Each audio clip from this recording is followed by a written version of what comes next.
dia, boa tarde, boa noite para você que está estudando Direito Administrativo. Na aula de hoje, iremos falar um pouco sobre Estado, governo e administração pública. Então é só relaxar, escutar e pegar a caneta para anotar. Primeiramente, vamos começar definindo o que é Estado. Para você, o que é Estado? Estado é o que? É um espaço territorial, é uma delimitação geográfica de um local onde vive um povo, uma nação. Para o direito, podemos definir o Estado como uma pessoa jurídica de direito público. Então, por que o Estado não é uma pessoa física? Pessoa física normalmente são seres vivos, seres humanos, são pessoas que têm um CPF, que têm uma data de nascimento, o nome de mãe, pai, enquanto uma pessoa jurídica é uma entidade governamental ou até mesmo uma empresa. Então, tem essa diferença entre a pessoa jurídica e a pessoa física. O Estado, né, ele não tem o nome Brasil, pai José, mãe Maria. Não tem nenhum número de CPF, não tem data de nascimento, não tem data de nascimento 1 de 1500. Não tem nada disso, né? O Estado é um conceito abstrato, né? Então, é uma pessoa jurídica. E por que direito público? Porque regula a vida civil, a vida em sociedade. Então, trata de assuntos de interesse geral. Por isso que é uma pessoa jurídica de direito público. Ela possui direitos e obrigações. Direitos para assegurar a sua própria existência e obrigações para assegurar uma vida coletiva adequada para seus subordinados, podemos assim dizer, que somos nós. Temos que destacar uma coisa em relação à teoria da dupla imputação. Essa teoria da dupla imputação, né, presta atenção nessa palavra dupla, ou seja, na hora que você vê essa palavra dupla, já lembre logo de direito privado e público. Duplo, são os dois. Ora vai ser público, ora vai ser privado. Então, quando o Estado vai tratar de interesse geral, de um interesse público, direito público. Quando vai regular, né, mais o espaço privado, tratar do direito privado, aí vai ser direito privado. A teoria da dupla imputação caracteriza o Estado assim. Ora de direito público, ora de direito privado, de acordo com o assunto que está sendo tratado. Essa teoria não é mais utilizada. Então, nós só devemos saber dessa teoria para na hora que vir uma questão abordando ela, falando que se usa, marca lá, que está errado. Então, não se usa mais a teoria da dupla imputação. O Estado é uma pessoa jurídica de direito público, somente público. Agora iremos falar um pouco sobre as espécies de Estado. Nós podemos conceituar 3 tipos de Estado que fica muito interessante da gente analisar, que é o Estado liberal, social e o mais conhecido, creio eu, que é o democrático de direito ou pós-social. É uma expressão que é muito utilizada no cotidiano das pessoas, ainda mais no ramo do direito, esse termo Estado democrático de direito. Começando pelo Estado liberal. O que caracteriza o Estado liberal? Essa palavra liberal, quando se refere a uma pessoa, quer dizer o quê? Quer dizer que é uma pessoa que ela não está muito ligada, quer dizer que é uma pessoa que não se apega muito à regra, não quer ficar muito de olho na vida das outras pessoas. Vamos pensar aqui em um pai liberal. Um pai liberal é um pai que libera seus filhos, deixa seus filhos viverem aproveitando de tudo o que a vida oferece. O Estado liberal é isso. Ele não vai intervir muito na vida do indivíduo e especificamente na ordem econômica e social. Então o Estado ele vai se abster, vai ter uma espécie de omissão. Ele não vai intervir na ordem econômica e social. O Estado vai atuar mais para garantir direitos de primeira geração. Esses direitos de primeira geração são os direitos civis ou políticos, Podemos citar propriedade, segurança, são direitos bem individuais. Então, vai garantir, é como se garantisse mais os direitos primordiais, essenciais, o que ele considera mais necessários, Deixando alguns outros, ele não vai intervir muito.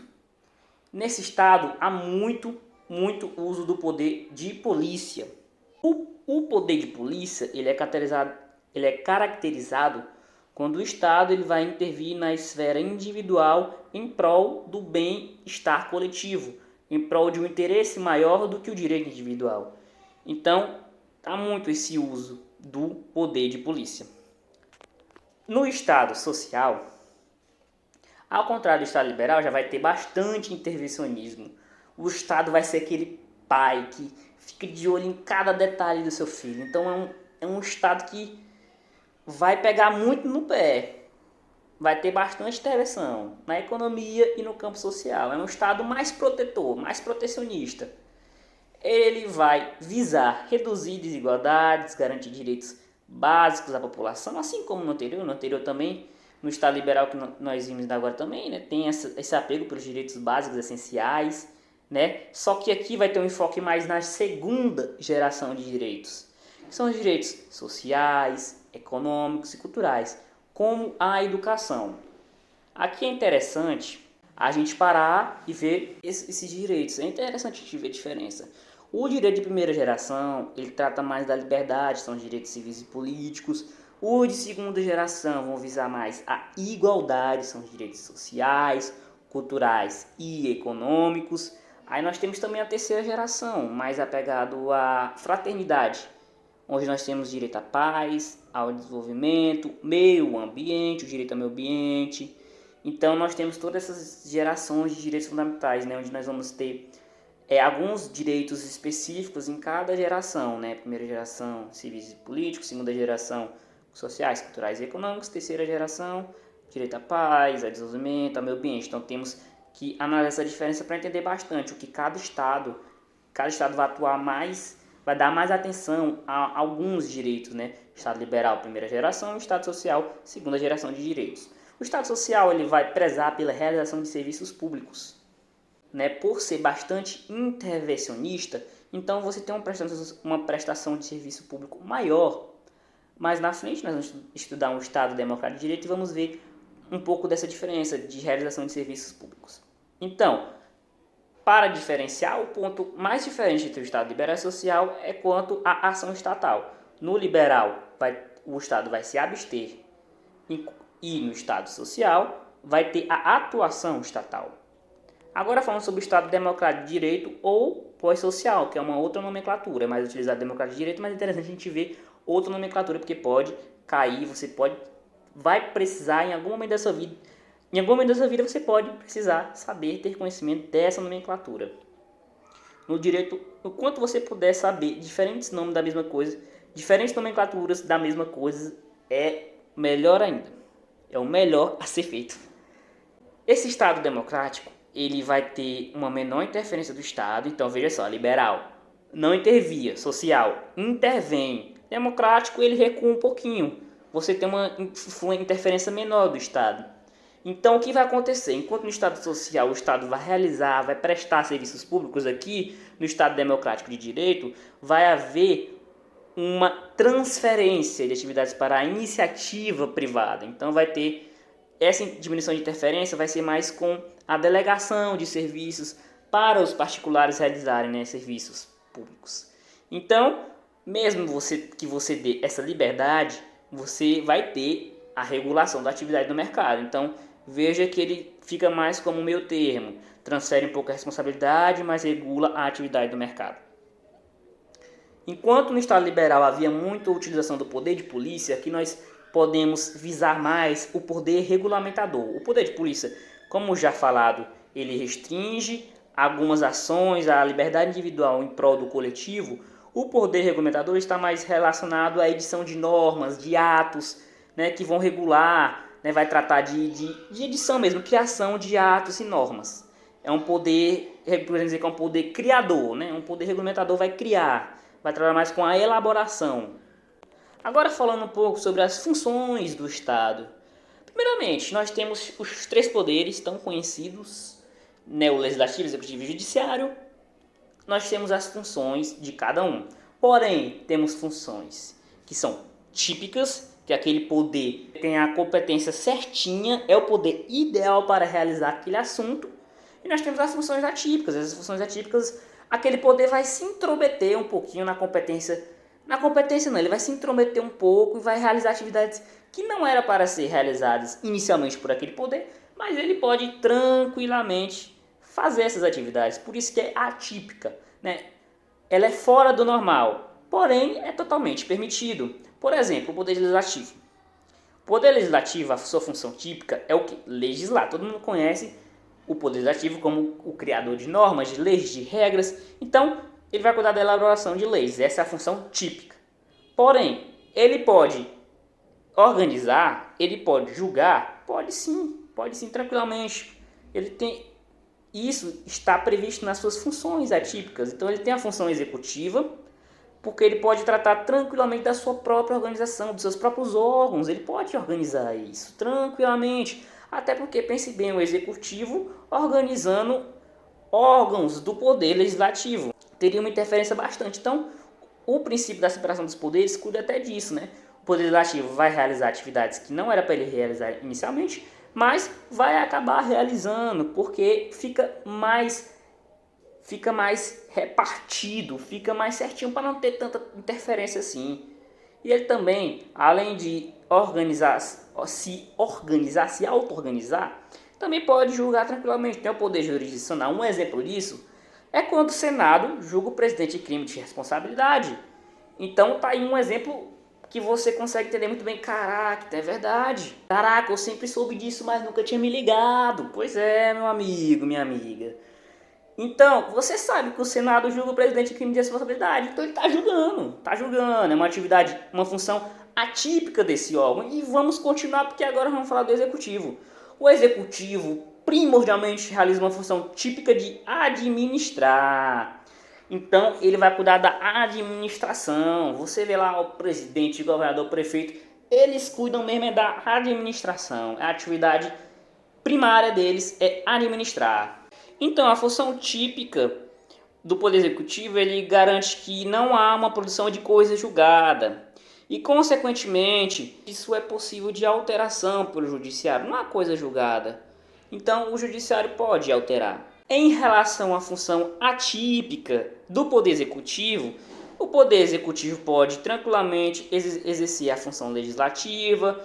Por exemplo, quando o presidente elabora a medida provisória. Cara, medida provisória. Todo mundo já ouviu falar da medida provisória. Então, isso é uma atividade que é do presidente. Ele está elaborando uma lei, uma medida provisória. Então, medida provisória é uma função atípica, estranha do Poder Executivo, mas que ele pode desempenhar tranquilamente.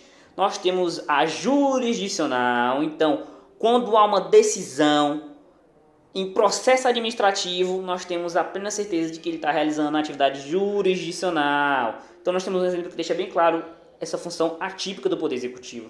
Poder Judiciário, meu amigo, não é diferente. Ele vai ter a função primária jurisdicional, então vai atuar aplicando a lei, meu amigo. Ele é o juizão, vai julgar. É julgamento, dá-lhe martelada na cabeça de qualquer cidadão, meu amigo, que está passando por qualquer julgamento aí. Então, vai atuar com a aplicação coativa de leis. O que acontece? O judiciário ele vai depender de provocação. Tem situações que vai ter uma realização de uma atividade, né, que vai ter uma decisão de ofício. Mas, para começar, para dar aquele impulso inicial, normalmente, em regra, depende de provocação e causa uma imutabilidade jurídica. Mutabilidade é o que não pode ser mudado. É algo imutável. É imudável, podemos dizer.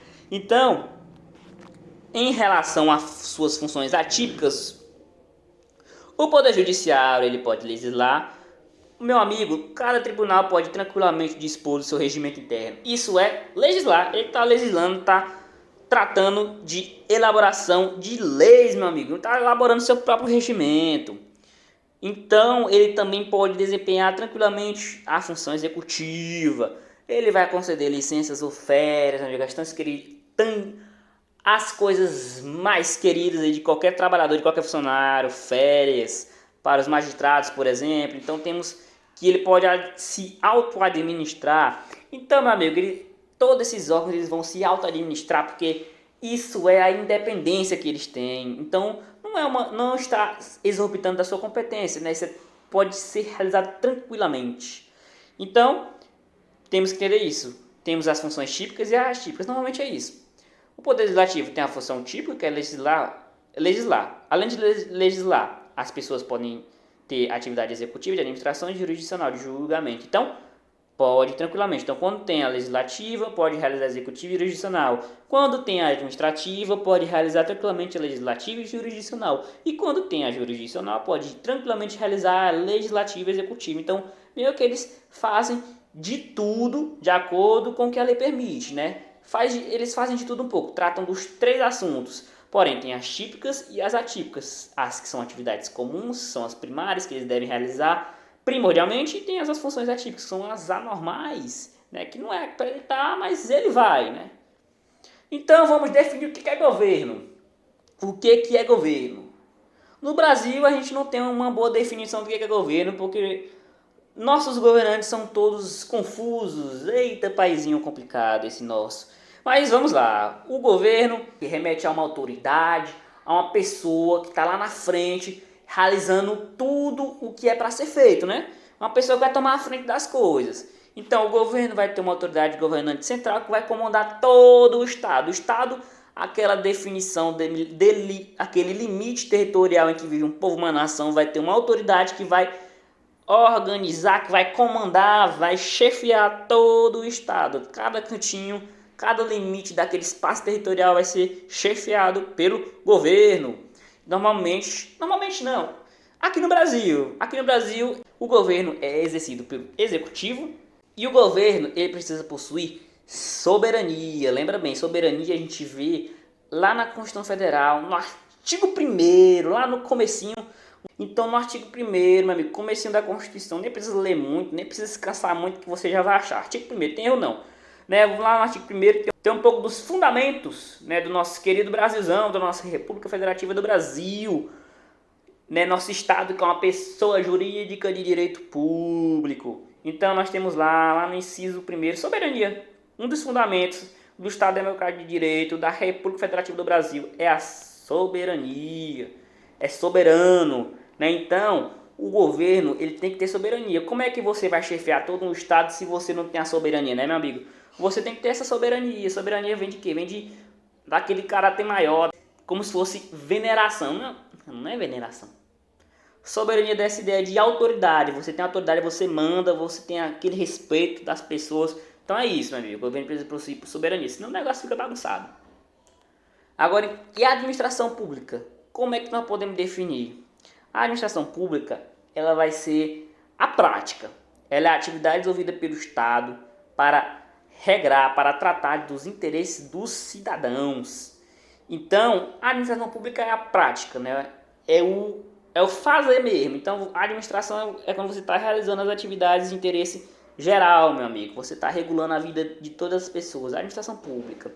Pública é porque é de interesse geral. Toda vez que você tem um interesse geral, um interesse coletivo, é público, meu amigo. É público. Nós temos duas definições. Nós temos a administração em sentido amplo e temos a administração em sentido estrito. Pela palavrinha aí, meu amigo, amplo e estrito, você já tem um pouco de noção. Vamos começar pelo amplo. O amplo, você vai ter o governo, que é a função política, mais a administração em sentido estrito. Então, a administração em sentido estrito está incluída na administração em sentido amplo. Então, o sentido estrito é a função administrativa. Então, nós temos bem aqui a diferença. Né? O governo ele tem a função política e a administração em sentido estrito tem a função administrativa. Então, aqui nós já temos também o conceito da própria administração em sentido estrito, que é a administração pública livre da ideia de governo. Então não tem governo, meu amigo. Bota um X nesse governo bem grande, risca o governo assim, ó. Risca, dá um X, porque ela é livre da ideia de governo. Então é só a administração pública. Então, em sentido amplo, você só vai lembrar disso. É amplo, cara. É só acrescentar governo e administração em sentido estrito, que é a função administrativa, amigo. Então só não tem governo. Então, aqui no direito administrativo, nós vamos estudar isso. É a administração em sentido estrito, meu amigo, nós quer saber da administração pública, meu amigo. Nós não queremos saber de política, não, nós queremos saber da administração pública.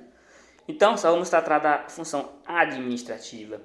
Então, muito interessante a gente definir agora a diferença. Eu vi aqui a aula todinha e não entendi.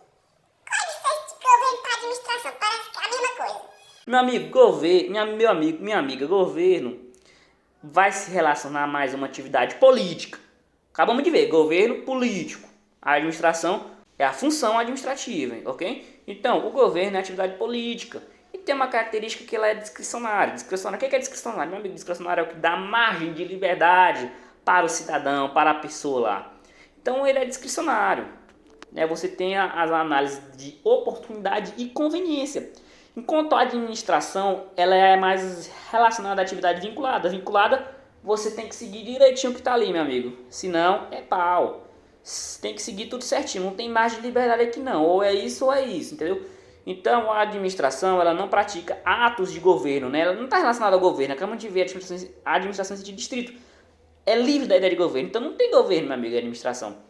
Ela não pratica atos de governo, ela pratica atos de execução. Então nós temos essa diferença entre atos de governo, só lembrar a palavra governo, meu amigo, atos de governo, e atos de execução. Atos de execução, aí sim, meu amigo, é a administração. Pode confiar que não tem erro não. Então, vamos agora para responder umas questões para fixar melhor esse assunto. Vamos lá, vamos ver essa aqui primeiro da CESP. No que concerne aos direitos fundamentais e sociais, julgue os itens subsequentes.